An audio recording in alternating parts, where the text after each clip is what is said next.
Well, good evening, good afternoon, and good morning, wherever you are.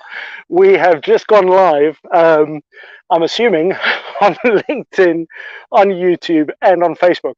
And this time I'm actually sitting physically right next to Joel. So for the first time, I'm doing a LinkedIn live. And believe me, did we have some technical challenges within the last 5 minutes. But hey, we're live. So please do us a favor. If you are watching right now and you can hear us, if the sound's okay, please put it in the comments. If you can't hear us, put that in the comments, because I'd hate to know that we spent half an hour, 45 minutes, just the two of us having a great conversation and nobody be able to hear it. So we are here live in a very nice surroundings with Joel right by the pool. Joel, how's your day been? Wet. Well, at least he's been in the pool, what, 3 or 4 times, 5 times? 5. So definitely living the life. He's been in the pool 5 times today. And the closest I've come is about 4 meters from the pool. Other than almost falling in. I just need to turn off the hose. You can run. Yes. And I can carry improving. Excellent stuff. So we can hear. Thank you, Amanda. That is great news. And Joseph, yes, great outdoors. We have blue skies, a few candy floss clouds in the distance, but as long as they keep away, this will turn out okay. So literally 2 minutes before we were going live, I needed to go and get a battery pack because one of the power units weren't working. And this is the beauty of live. It doesn't have to be perfect.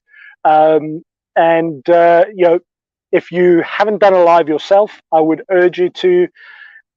The reality is people will forgive you anyway, so it's all good. And today we are talking with Joel about neurotypical versus neurodiverse. And it is this episode 8? This is episode 8. So I did promise Joel that we were going to go live, as in face-to-face, and be together for the session.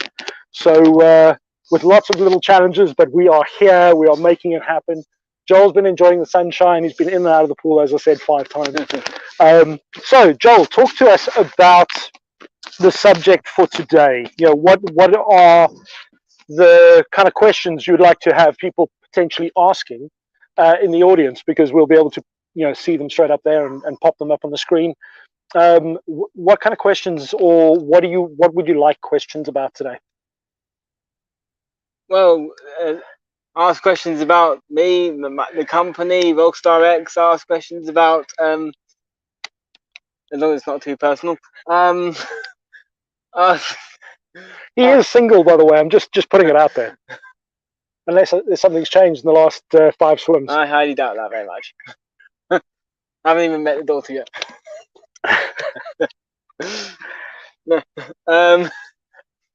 Ask me about myself, about the company, and the final episode is RockstarX bridging the gap between NTs and NDs. I need to remember which way around that I put that. I think you put NTs first, yeah. So Joel, you know, when you talk about bridging the gap, as it were. Now, one of the things we spoke about in one of the previous episodes is the fact that, you know, it's purely, and you put this beautifully in one of our first episodes, about the fact that it's, you know, we are just wired differently, as it were. And we spoke about that example that I used with, you know, the broken telephone situation, and where you've got a queue of people that are NTs, as you put it, and then a queue of NDs, and then you have a mixture between the two. And, you know, the results of passing that message through was diabolical when it was a mixture of everybody.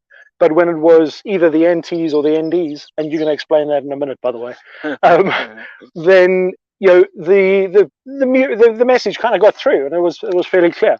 So, you know, that was a great basic proof of the fact that it's just a communication, almost like a language, really. So can you explain to those watching what is NT and what is ND? Because some of these people have probably not seen any of these episodes. Yes, for those of you who haven't seen any of these episodes, and for those of you who have and don't speak in acronyms, unlike Joseph, who lived his life in acronyms, and Mac, of course, NTs is neurotypicals and ND is neurodiverse. And I am building RockstarX to try and effectively marry those two up so they can communicate instead of two AA batteries and you put the plus ends in at the same time and it wouldn't work. Instead of that, we are looking to make a functioning society and a functioning world where you can bring all aspects of the human race together in the creative bubble.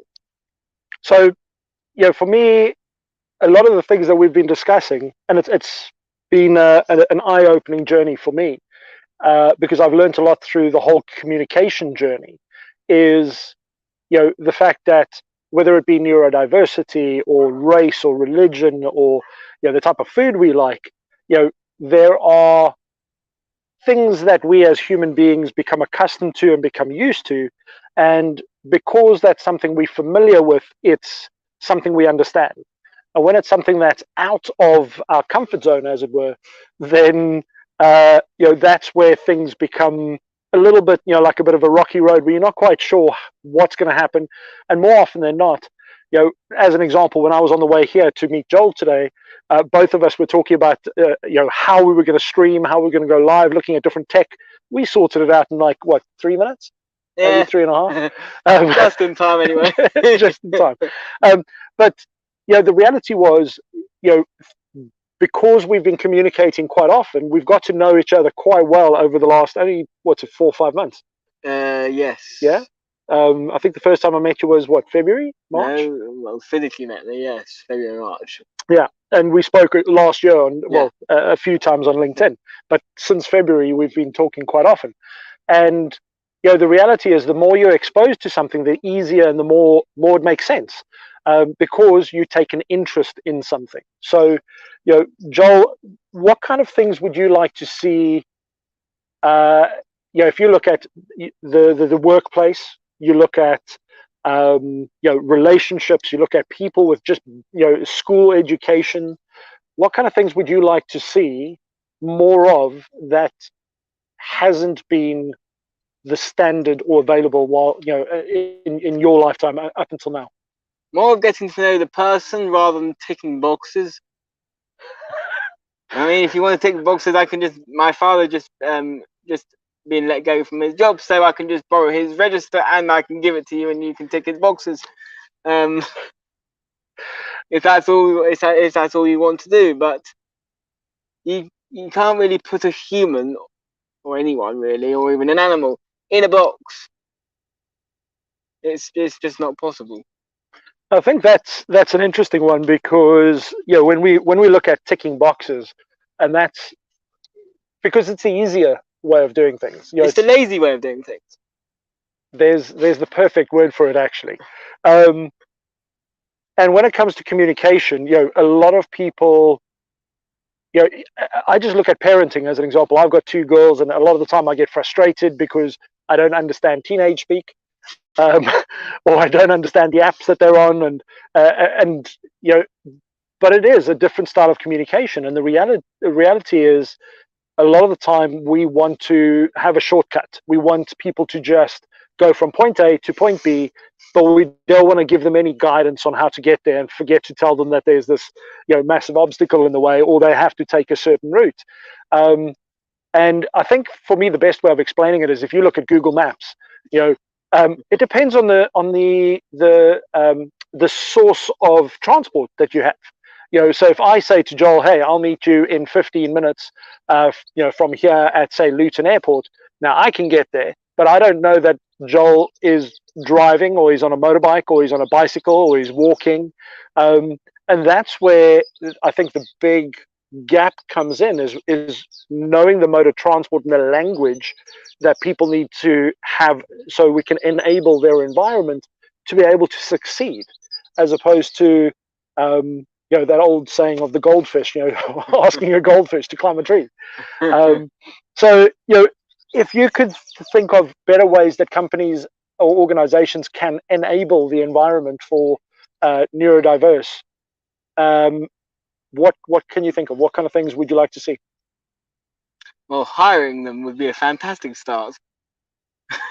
So yeah, good. And it's interesting because in one of our first discussions, we noticed that the research showed only 22% of autistic people, as an example, are in full-time employment. And that part of that study also showed that there was, I think it was 60-odd% of hiring managers said that they would avoid hiring somebody with autism, not because that the fact that they're autistic, it's more because they don't know how to deal with that person. So they can't communicate. So they aren't enabled to be able to work with somebody that's different. Yeah. And that means there's more education that needs to be done around, people that are neurodiverse, whether they, it's autistic or dyslexic or ADHD. We've seen the success models and how people from all different walks of life have achieved great things. I think one of the common questions, which are really frustrating, is, people will say things like, "Well, you don't look autistic," and it's like an interesting one because, I look at some people that I know that are autistic, but the physical, recognition types that people say, that's actually related to something else, not autism, as an example. So they happen to have autism and something else, and therefore they have certain bodily characteristics. But people with autism generally, I've met just through our journey in the last 4 months, people through LinkedIn that are autistic that unless they said something, I would never have known. So, in the workplace, we've had a few people ask about, when should you tell your employee or your employer that you are autistic? What are your thoughts on that? That's a difficult one because if you tell them, it's not really a win-win situation here. If you tell them earlier, you won't get hired. If they find out later, they'll fire you. So it's really a lose really. I mean, it's a lose for the person who's being employed and got the autistic tendencies, and it's a loss for the company because they haven't seen what the person can do. So, if you're watching this and you're listening at the moment, and your company, as an example, has neurodiverse employees that work there, let us know, within the questions and just let us know, what kind of concessions or help or support is put forward. And, if you're somebody that, is neurodiverse, as an example, let us know about the great things that are being done for you and the support that you are having. Unfortunately, through the interviews we've had so far, there have been more people saying that they're afraid to really talk about the fact that they are neurodiverse in case they get seen differently or treated differently. But at the same time, they're putting themselves under a huge amount of pressure to almost work on in a different system, different communication path. And it's like somebody that's English walking into France for the first time and having to, somebody speaking French at them and just having to understand. And maybe with the one or two hand signs, you'll kind of figure out that, I'm hungry or something. But other than that, it's going to be a huge breakdown in communication. So, RockstarX, as an example, your vision has been to enable. And, are there organizations that you would like to partner with, or that you feel that you've already seen that you would like to hear more about? Because I think it's time that more people hear about what's available for neurodiverse individuals. Well, there's companies like Genius Within, which I would like to partner with as a charity side, but there are other companies within the music industry, I'm sure, which I haven't thought of, which have a human being a decent human being at the end of the phone saying we would like to work with you, we would like to fix what we're doing, and so so I'm going to elaborate on this, because when I first met and spoke, I was nervous about how you would cope with video, as an example, because there were a lot of people in some of the rooms and the Zoom things that we were doing, and to my surprise, and now looking backwards, actually, it's not a surprise. I should have known that you were going to be streets ahead of me on everything that we're doing and I'm doing. That you're a fast learner. And one of the things that I found through doing one of the courses that I was running is, Joel would very quickly be able to kind of go through everything that we've done, and within like a minute summarize and go, okay, that's what I need to do. These are the things I need to finish. Boom, done. And then other individuals who weren't neurodiverse were having to go, okay, so how much? And I kind of wondered, is that my communication style that maybe, I don't know, helps you a little bit more than others, because I have been told that maybe I need to go and get tested for ADHD. Well, being approachable is one thing that does help. I mean, you can use the 7-second rule of someone's first impressions on when normally you would use that with dating, and on this you can use that as well in any situation. So you can know if you're walking to an interview, you can know if the person behind the counter is a complete and utter dick, or whether or not they are going to be what you want to work with. I'm so hoping LinkedIn don't throw me off LinkedIn for using blasphemy. It wasn't me, it was Joel. Carry on. I mean, there are certain. I now am very picky on who I work with because of the way that I've been treated during the workplace, and I never thought that my last job would have ended by a family member saying. I mean that was new to me. But I now can. I now have a very unnatural, unwanted almost knack for picking out the assholes. Well, I don't know, because I look at a lot of people that you've connected with, and the people that you're attracting, and the people that you're having conversations with. It's different if I'm working for. Yeah. But I think because I notice it's very common with the big companies. When they start, they're all about culture and stuff. But when they get big, something always gets left behind, and that's always nearly the human side of it. So, and I think that that's something pretty common, because I think all of us at some stage would probably have experienced that within various businesses or organizations that we've worked in. Because it totally becomes about the money more than the human. Yeah, your bottom line profit. And then you have multiple managers, and you no longer know your CEO, and you no longer know your owner. And when you first start that company, you know everybody. And that's I guess one of the big differences that you go through, especially when you go into a startup and you're a sub 100 company, employee company. But then as it grows into a multinational or an international, then you have that challenge where communication's broken down. And I'm just having a look. Yes, Cindy. Let's have a look. There we go. Cindy has said, my current employer has ND employees, but accommodations are typically available for students, not employees. And that's something that's interesting, because it's, Cindy, I'd love clarification on that. Is that something that they have as a drawing card to get more students involved in the organization, or is that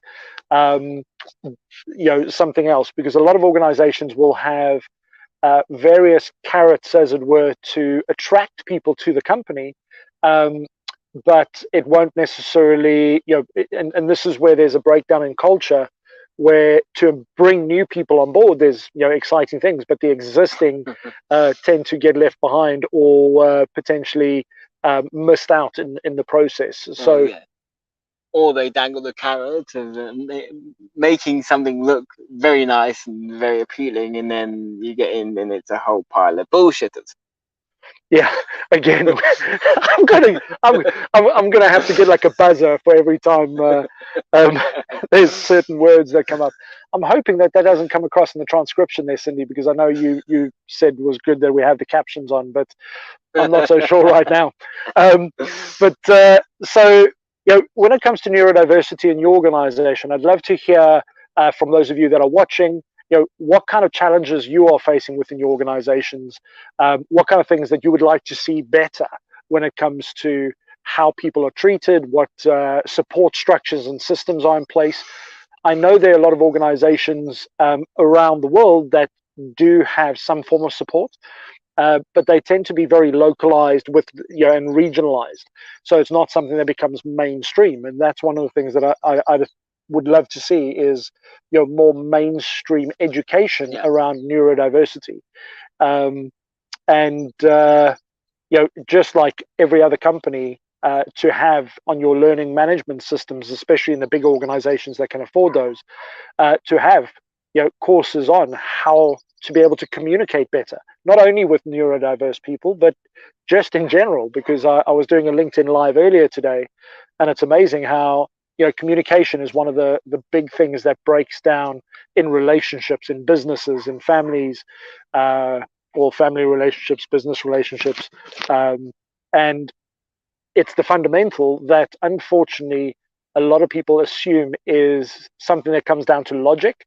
But if I look at some of the LMS coursework I've done over the last 10 years, I would I've been very surprised on how many very basic, what seems logic to me, courses are out there that actually isn't logical for everybody. So it's really important that we make these available. Cindy's saying, I'm a neurodiverse teacher at a school district in the US. Oh, that's incredible. The US has always been more accepting than when it comes to this country. It's been more in tradition, and that seems to be carrying over to our Prime Minister, which is careful, which is refusing to leave. Yeah, that's a whole nother challenge all itself. But Cindy, that's great to hear, and I'd love to hear about what kind of things that you guys have put in place to accommodate both students and also the staff. So that'd be really cool to hear, and definitely reach out and book in a call with Joel. If you go to his profile, you'll see he's learned this new trick of being able to book or allow people to book a direct call with him and a virtual coffee. So don't be shy. He's up for it. Copied yours. I wonder where you learned that. So one of the things that I find Joel has shown us over the last 2-3 months is anything is possible if you just enable the environment.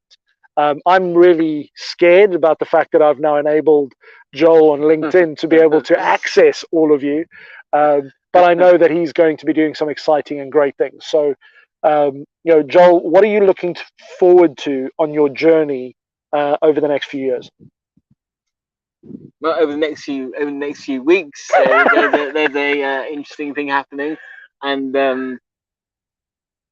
also right now when we're sitting here in the middle of in one of the few places in England left which is countrified and not developed by morons, so next 2 weeks rather, me and Matt will be going back down to see the amazing, beautiful, and one of a kind Sawmills studio, and I'm looking forward to to in the next 2 to 3 years, saying that, well, hopefully it will be under new management and well, old management, new owners, and this place which I'm currently in as well, which we will be having a look at too, because any place with beauty, any place with nature is a place where anyone, doesn't matter if you have sensory overload or anything else, you can think more clearly when you don't have cars and trains and everything else getting past your window. In my case, plane. In my case, I've got the whole shebang: planes, trains, and automobiles. Great movie, by the way. Excellent stuff. You know, one of the big things that I've noticed over the last 6 to 8 weeks, you know, working with yourself on the miniseries, is how many people have come out of the woodwork and have found that they are looking for ways to be able to be more expressive, to be able to connect with more people that are neurodiverse, and really support the beauty of neurodiversity and the, you know, individuality and the uniqueness of each individual. As we, you know, on the last episode, we spoke about autism as unique as the individual who has it. What over the, you know, the current months, because I did give you a question about the future vision, and Joel's straight into the next few weeks. And that is the future. That is true. But one of the things that I've been amazed with is the fact that you have very few limitations mentally, because you always think of the big picture, and, you know, all the obstacles on the way. You know, you could be a very good hurdle runner because you wouldn't see the hurdles. You just see the end line and you get the job done. Yeah. And that's one of the things that I really enjoy about working with you. But for those people that are not able to step out of their comfort zone, yes, because of the restrictions that are there because of you know, either the company or the culture that you're in,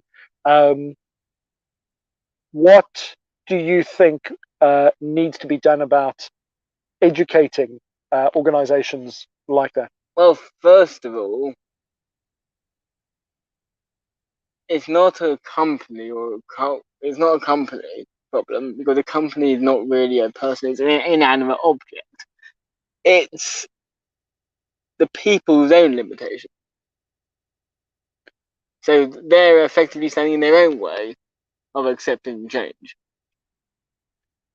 And unfortunately, that's something we have on all aspects of life. It's one of the most difficult obstacles to move out of the way is yourself, because you are, well. So, you know, how can we go about flipping things on the head?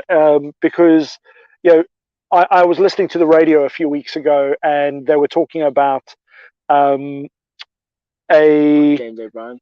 No, they were talking about, you know, people with learning difficulties and disabilities, and how they were going to have these courses to help these individuals. And they were talking about people that were, you know, neurodiverse as an example, and various other things. And I sat there listening to this, and through the process of what we've gone through over the last few weeks, with regards to talking about neurodiversity, it became quite apparent to me that the system, as you said right in the beginning, is broken. But the language that is used. So, as an example, you know, the language that is used. So, I mean, how great does that feel to know, you know, hold on, me as an individual, you don't understand me, so therefore now I'm disabled because you can't communicate with me. Maybe you're disabled. And this is the thing, is we were talking about environments that are enabling or disabling. Yeah. And, you know, it's that whole, not only the culture, the whole mindset and the language around neurodiversity needs to change. And I don't think, you know, people that are neurodiverse need to be put into that little caption of, they have learning difficulties. It's like, well, actually, they don't have learning difficulties. They learn in a different way. Yeah. And it's the same as when I talk to my children. If I go and say to my daughter, go and clean your room, hell no, that's not going to happen. She doesn't like being told. But if I ask her... try reverse psychology? Yes, I have. She's very good at catching on to that. But if I go to her and I say, hey, you've got friends coming over later, would you like to get your room sorted before they get here? And she's like, yeah, no, let me go and sort it out. Because I'm asking her and I'm getting their opinion. So the whole communication style around neurodiversity, it's the same as an example when we talk about race or we talk about religion. Yes. And those words that were okay to be used 10, 15 years ago are actually quite horrific now. And it's that acceptance, and that acceptance has to happen first, and then the change. So, maybe this is a great opportunity as the UK, as an example, goes through a segue of new management, that there's an opportunity where, perhaps somebody like yourself can get involved with the local government to give opinion as somebody who is autistic about the language that is used for enabling people and giving them additional skill sets and coursework and things that can help people grow. Have you met our MP? That's why I'm saying the new one, whoever that may be. But also on a global scale, Joel is unstoppable. Yes, Amanda, he is. See, America loves us, but the UK hasn't cottoned on yet. Hey, can we please have some people from the UK comment? America loves us.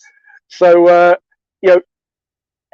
I think every single country has a challenge when it comes to neurodiversity right across the world. Some places much worse than yes. I think we're lucky that there's acknowledgement that there needs to be help for neurodiversity. In a lot of other countries, and I've seen things change drastically over the last 20, 30 years, there are places where it doesn't even get acknowledged. And that's frightening. So, this is a global education, but it starts with each one of us. So, Joel, what message have you got for people that are out there that are watching this right now, that are wondering, well, how the heck can we change the language around how we deal with neurodiversity?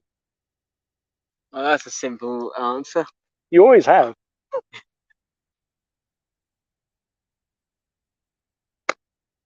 Join RockstarX. Join RockstarX. Well, RockstarX is a vision that is a movement and it's growing. So at a ridiculous pace, may I ask? Yeah, absolutely. So I really do believe we need to start a movement around the communication, the language that we use, and stop using negative connotations when it comes to how we deal with individuals.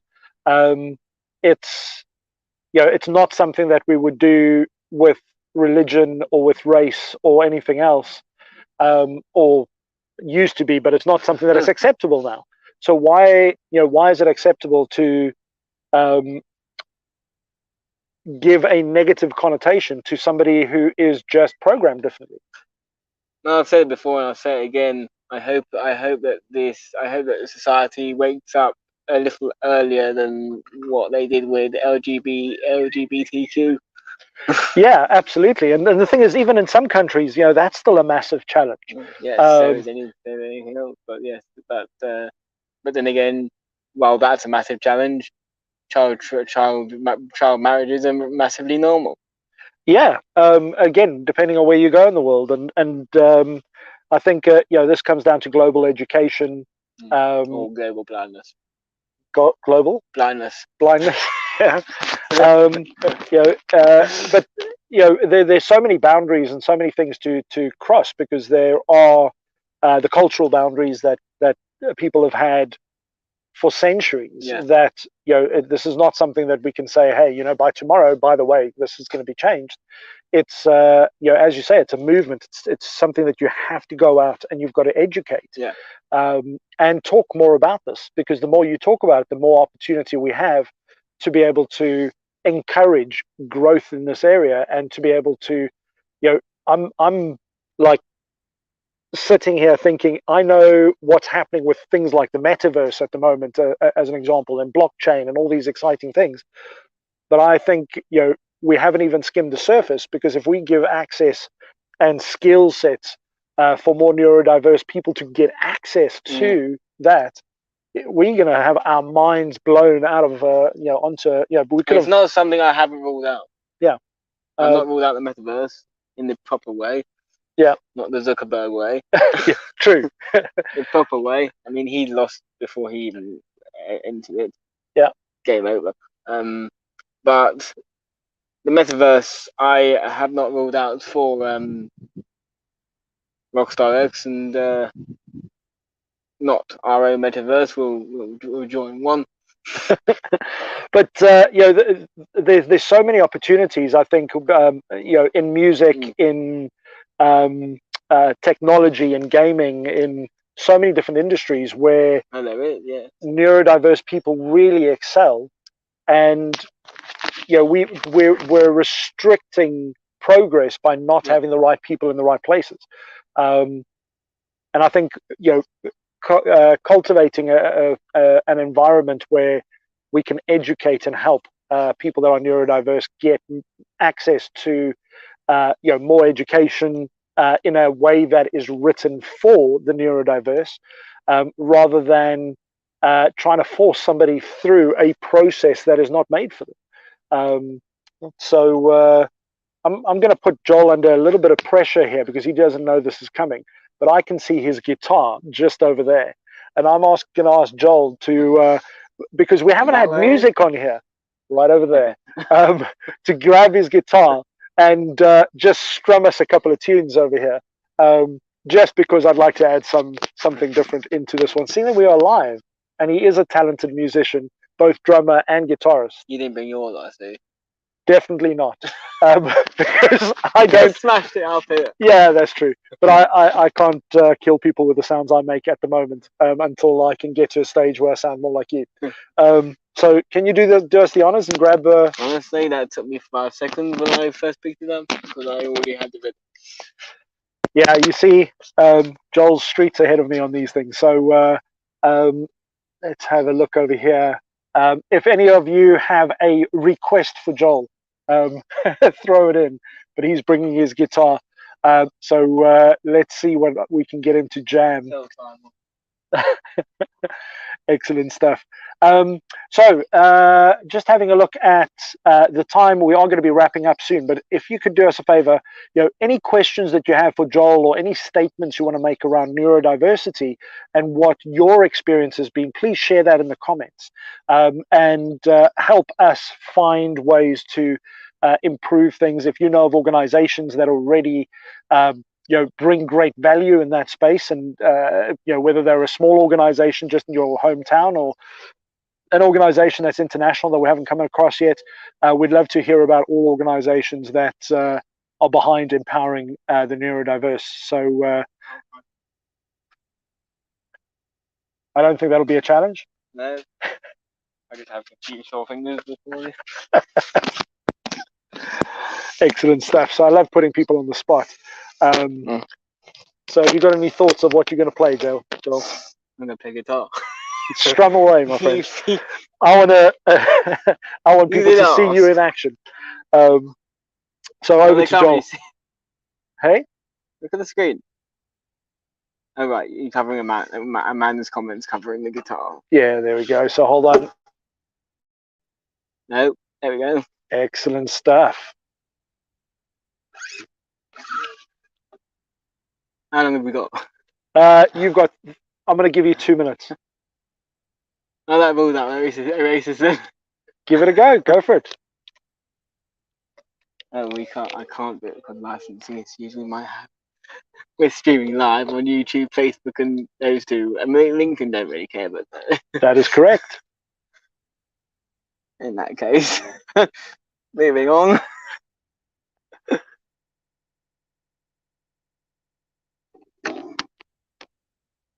Thought you were going to punch me there for a second. I came very close to my.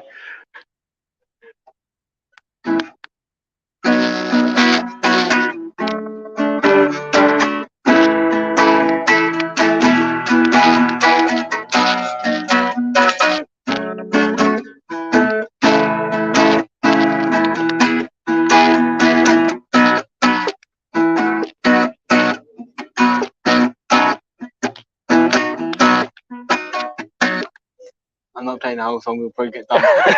We probably will. Excellent stuff. That's from 22 years ago, man. Dandy Warhols. Ah, I thought I recognised that. It's so we've got Joel purely because of copyright issues. We don't want to get Joel in trouble playing tunes that are released that with Universal Music. They'll clamp down like no business. Excellent stuff. But he does. He is great at the guitar, and thank you for humouring me to get the guitar out there. So wrapping up, Joel, some final thoughts. We are wrapping up. I know we're going to be having some opportunities for people to hear about the team. Yes. And meet the team. Yes. You're going to start LinkedIn Live. You're not going to get rid of Joel, by the way. He's going to be all over it. What have you done? What have I done? So RockstarX, make sure that you go onto RockstarX's page on LinkedIn. Go and follow, go and comment. Tell us what you want to hear. Tell us what you'd like to see different in the world to come. At the end of the day, this is not about Joel. It's not about me. This is about neurodiversity and helping people out there like yourselves or the family member or friends that you have, and about empowering those individuals and yourselves. So please help us with that mission. I thought I'd just throw it over to you. Context. Yeah, what am I going to do? So when do we get to meet the team? When are you free? It's not just me and the team. No, so I know, but when you're free, Sam's a piece of cake. Joseph is 5 hours difference, but after he's a piece of cake. Okay, so we'll be scheduling and we'll be sharing. You've been dealing with hibernation. Are you going to be doing the team meet through RockstarX's page? Do you think we should? I think we should. I think then. Okay, so we'll have a little word afterwards, and we'll speak to I also think that we should do I think we should do a season 2 of this. A season 2. That'll be in discussion. So if you want a season 2, you better comment, because otherwise that's not going to happen. I know you better not. However, I know that Joel has already exceeded his expectations just on the RockstarX page, which means he can go live. So after this, what happens after you hit 1,000? I don't know. You blow up LinkedIn or something. No, but the mission forward now is really to start unveiling some more of RockstarX, because this has been a third-party conversation through my LinkedIn, but this is now going to go onto RockstarX's company page, and you'll be seeing the LinkedIn lives through there, and you'll get an opportunity to meet the team. You might want to mention what the show is, so people don't get the wrong idea. Which show? Oh, well, I've named the live stream. I've lost you. X marks. Oh, yeah, no. You can elaborate. Put you on the spot. I don't know how that sounds. I don't know how I can make this sound any better. Maybe you need to rethink the name of that show. But I got the idea from things pirate stuff and all that. I mean, buried treasure. So the show I've currently got. If you would like to throw me any more suggestions to maybe a different name. Currently, we've got X marks the spot, and that could be taken in any way you want to. Ways. So I'm going to cut there, because otherwise this conversation is going to go. You don't need to. So you'll get a chance to meet the team soon. We are going, so watch the RockstarX page on LinkedIn for notifications, updates, and you'll be receiving invites if you are not already following. Then, hey, I ran out of invites. That's okay. We've got lots of invites. But one of the things, just on that point, is we at the end of the day, there are so many people out there that are interested in the subject and have given us feedback and comments.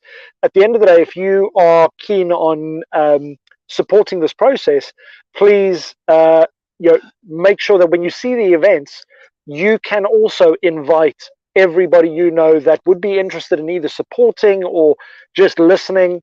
And the more people that go and invite, the greater the audience we can reach at a quicker process. Otherwise, it's just down to the two of us inviting our connections. Yes, there are a few, but at the end of the day, we'd like to blow LinkedIn up a bit and social media and have a bit more fun with it. So, Joel, any final words? How's this mini series been for you? Have you enjoyed the process? It's been very good, yes. What have you learned through the process? In some respects, what not to do. It's been a trial and error, and it's one of the things that I'm loving about this process is Joel has in the background, and a lot of people don't know this. If you look at some of the logos and all the things that are on here, Joel's been doing all the tech stuff and learning how to go and do that. He's been supporting some of my other LinkedIn lives, and he's a tech genius. So if you need somebody who can do video editing, if you need somebody who can teach you how to play guitar, how to play drums, this is your guy. Although I must say, you haven't got much longer before he's way too busy, because I'm already finding out every other day when I give him a call that he's been interviewed by somebody else and been on another show. So grab him while you can still get a one-on-one time. I don't know if I can say this on this live, but Amanda Hughes has launched her own Patreon page. Okay. So it's for her sensory art. Okay. So I think she may need a shout out. So give her a shout out. No pressure. I need to. For all of those who don't know, and I'm very nosy. I've never off my phone and off my computer unless I'm in the pool, in which case I have no choice in the matter. Now, until they have waterproof laptops. That's coming. But Amanda, I hope you don't mind me giving you a little shout out here, has launched her own Patreon page for her sensory art, which is extremely, her art is extremely out of this world, on another planet, literally. So if you all have even a small donation per month, I haven't yet. I don't remember the URL. No, but Amanda is watching, so please share it in the comments. The link. No, the lowest price. Oh. But if the lowest price, which I have forgotten, doesn't get any easier, and if you have spare change, support Amanda in her arty ventures. Absolutely, Amanda. I know you're watching, because I just saw your comment. Joel is unstoppable. Then and a laughing emoji and a thank you to you, Joel. So please do us a favor, go and share the link to your to that page, so that we can get people to go and have a look at that. Check Amanda out. Her artwork is just phenomenal. It's off this. Oh, there we go. She's put the link in. Phenomenal. So hold on, we're going to share that on the screen for you, Amanda. There you go. So people can go and check that out. Thank you so much. And please go and follow Amanda on LinkedIn and go and check out some of her posts. You won't be disappointed.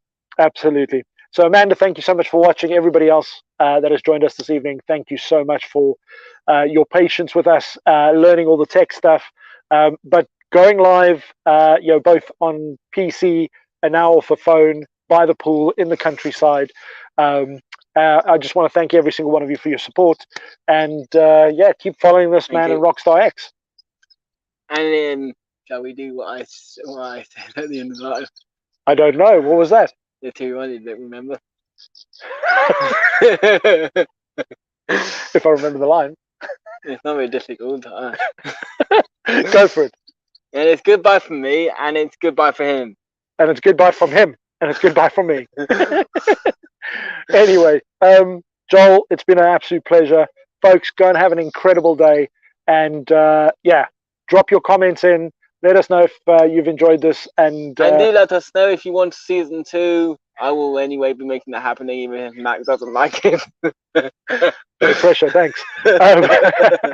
Excellent stuff, folks. Listen, it's been a pleasure. Go and have an incredible evening, and we'll speak to you all on LinkedIn or face-to-face. Who knows where a conversation may lead. Stay blessed. Bye, everybody. Bye.